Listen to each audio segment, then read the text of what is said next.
Hello there, lovely people. It's Alex from Nintendo Life here, and I'm not alone. I'm joined by the superb Mr. Xeon, who's quite sleepy. Oh, what do you mean, Alex? It's absolutely a normal time of day for me here, obviously. But also Mr. Felix. It is not 2 a.m. either here, just for your information. That is true. I can guarantee that because I know what time zone he's in. Anyway, something that no doubt everyone is aware, that Super Mario RPG, the new one, which is just the old one, but souped up, it's now available, and Felix did a wonderful review for us, a conversion, the original written by Alana Hagues, and Felix seemed to enjoy it as well.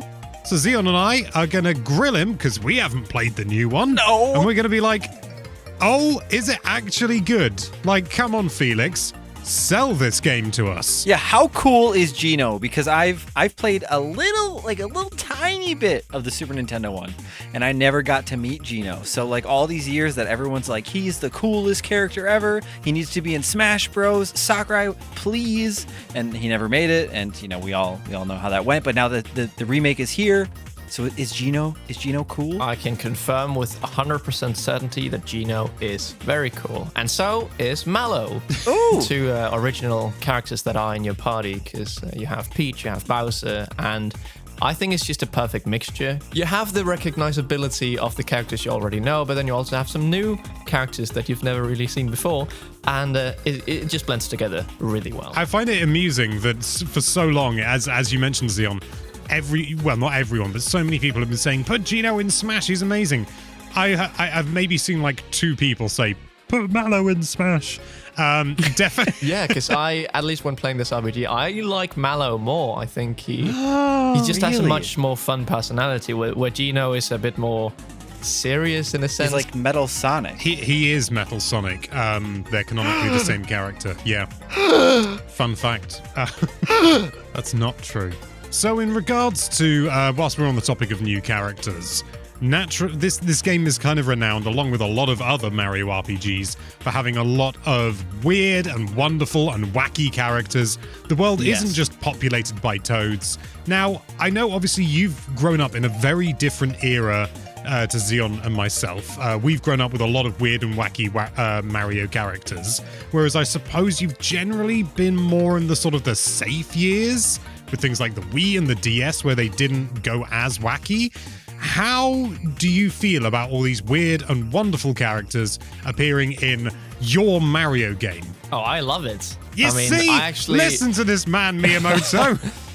Well, I actually played Mario and Luigi Partners in Time when I was a kid, and that had a lot of weird character and wacky story, and I just really enjoyed that, and there's a lot of that here. Of course, there's still loads of toads, but they have hair. They, even with the characters we know and love, there is these unique twists, and maybe you have normal toads, but then you also have really unique toads that just have this sort of personality, kind of like in the early Paper Mario games. But outside of those characters, there's loads, so many enemies that are just completely original. You have so many NPCs to talk to, that you have these different villages that have, one village has moles, another has cloud people. So it's just, there's always new stuff coming around, and you never get bored because they're always introducing new enemies and new characters, which I just feel is amazing. Now, this game isn't the longest. It's around like 19-20 hours long,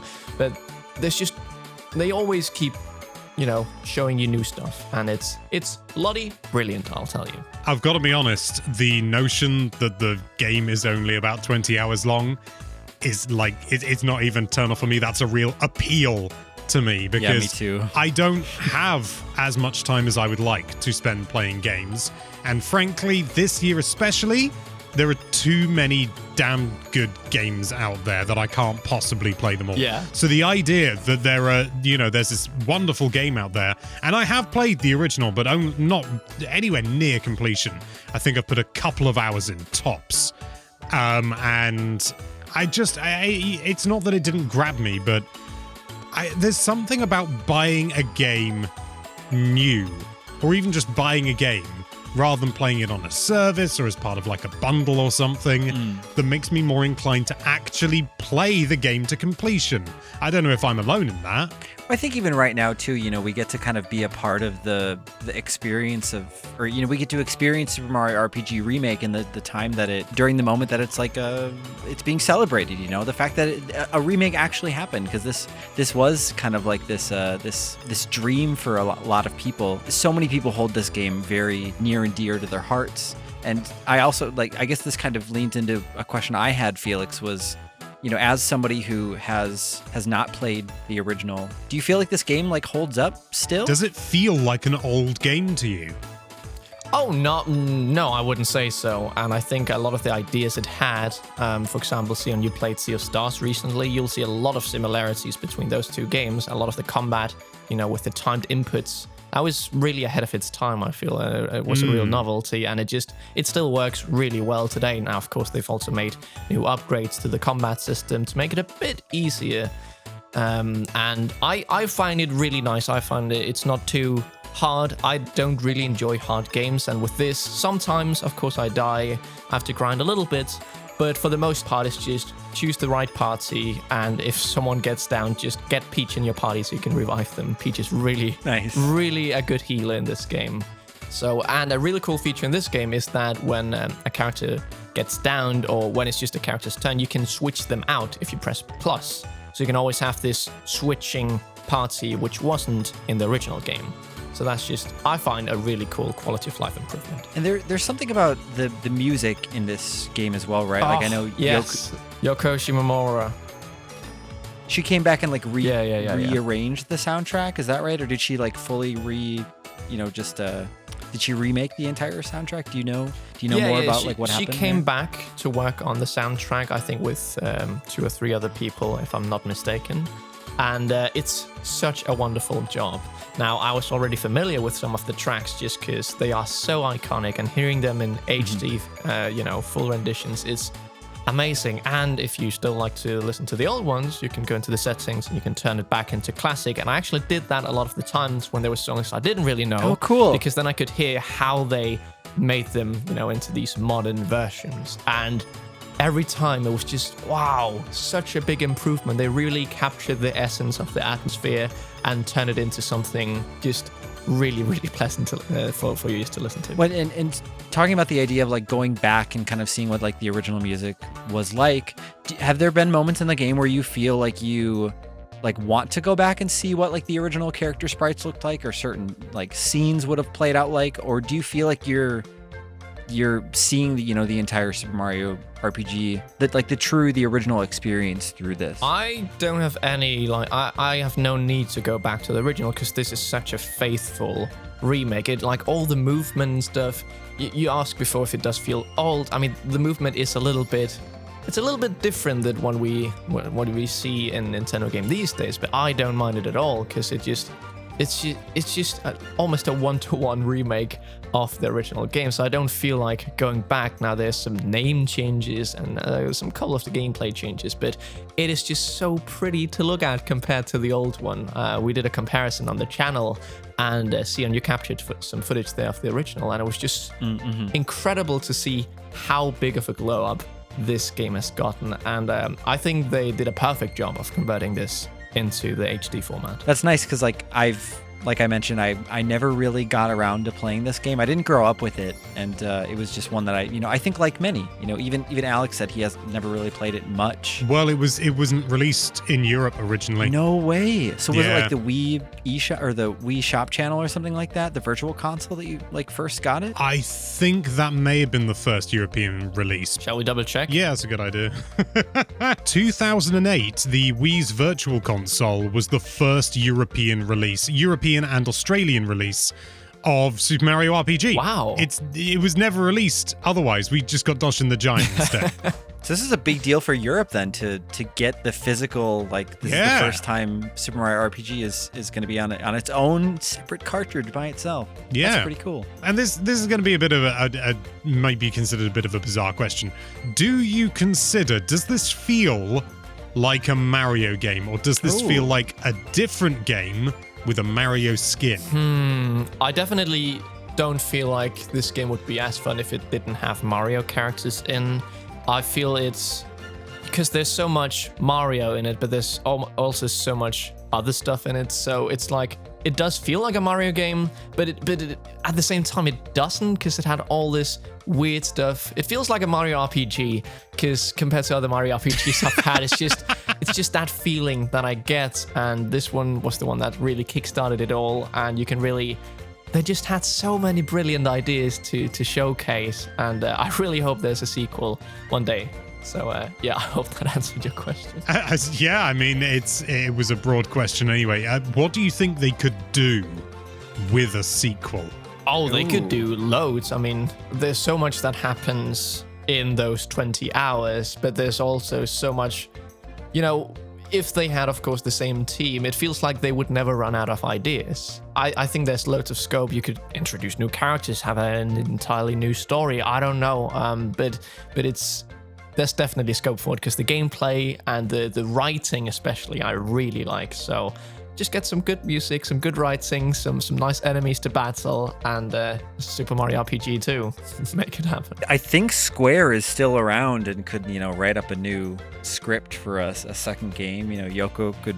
Yeah, they're still kicking around somewhere, aren't they? Yeah. They consumed this company called Enix along the way, so they're not as soft as they used to be. Consumed. Yeah. But I do really want to emphasize that I think my favorite aspect is the writing and the interaction between characters. Now, Mario doesn't have a voice in this game, which is quite unique compared to newer Mario games. So the way he interacts is with gestures, and he retells stories by converting into other characters and mimicking. Oh, cool. What's going on. It's really, really cool. And all the different characters, there's humor in spades. And it's just like, for example, you ask Toad, why did you let this enemy run away? And he was like, geez, I just forgot my bazooka at home. I was like, what? Toad says that? Oh my gosh. Are you telling me that not once does he walk up to anyone and go, Nope, not a single time. Damn. But he Damn. Yeah. But that's the only way he communicates in the Mario and Luigi I know, games. but it works surprisingly well to have this mute Mario. I didn't even realize until I was, a few hours in that, wait a second, he isn't saying anything, because it was being, he was getting everything across so well with his expressions and with his gestures. I'm really surprised to see that so much of the original script didn't get changed up that much, especially because of how long ago it was that this game came out. So much has changed, and I think it's often the case that they like to change things. It happens with the Pokemon games from time to time, and it's just a thing that they do. And so it's very surprising that they would leave lines like the bazooka line, or even there's the Princess Peach thing, I think, in there, which I don't remember, but I know the internet knows what it is. I think it's because it could, sort of the implications are obvious, and I'm not going to spell them out, but at the same time, it could be anything. And many people have actually genuinely theorized that it's actually alcohol, because in the Japanese version, it's referred to as XXX, which is what is often used to refer to some things, but also alcohol. Ah, okay, sure. So it's up for debate. And the fact that there's that ambiguity there, I'm guessing Nintendo were just like, you know what? Let's keep it in. We know people will be furious if we take it out. And at the end of the day, it's not actually explicit, so, So faithful is a very, I think you used that word earlier, Felix, to describe the game, but it's accurate, yeah? Oh, definitely. There is some few dialogue things that they have pulled out, but it's nothing, it's not like big changes. They've changed some character names, because maybe the translation was a bit weird. Frog Sage, which is now called Frog Sage, but before he was called Frog Fuchsius. And okay. Yeah, they've just changed small things like that, but it's nothing major. They haven't changed Gino to Derek or something. I wish they had now. Gino actually has a brother now named Derek. But they coming in Super Mario RPG 2. But they look the same. Hope you can tell them apart.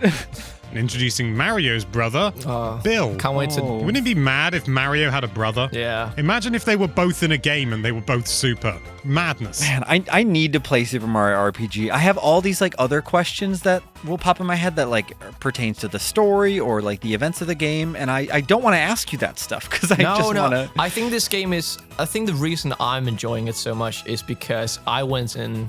I had not seen really anything. I knew about the intro scene with Bowser and Mario on the chandeliers, but otherwise it was just. Everything is just a surprise to me, which is, in my opinion, the best kind of experience. So if you don't know much about the original game, just go and play this. And I assure you that you will have a really, really good time, even if you don't like RPGs, because it's such a... Well, it's not really a hard adventure, but it does introduce you to the RPG aspects. Okay, so in short, Felix, Super Mario RPG on the Nintendo Switch, this newie version with all the shiny graphics that you already know looks good. Is it good? Yes. Oh, good. Cheers. Thanks for coming along. Anyway, thank you so much for watching. If you like this video, why don't you whack that subscribe button with a hammer as Gino, the Cloud Man, and be sure to check out NintendoLive.com for all sorts of lovely Nintendo-related content. Thank you again for watching. Bye-bye. I almost had an aneurysm from that.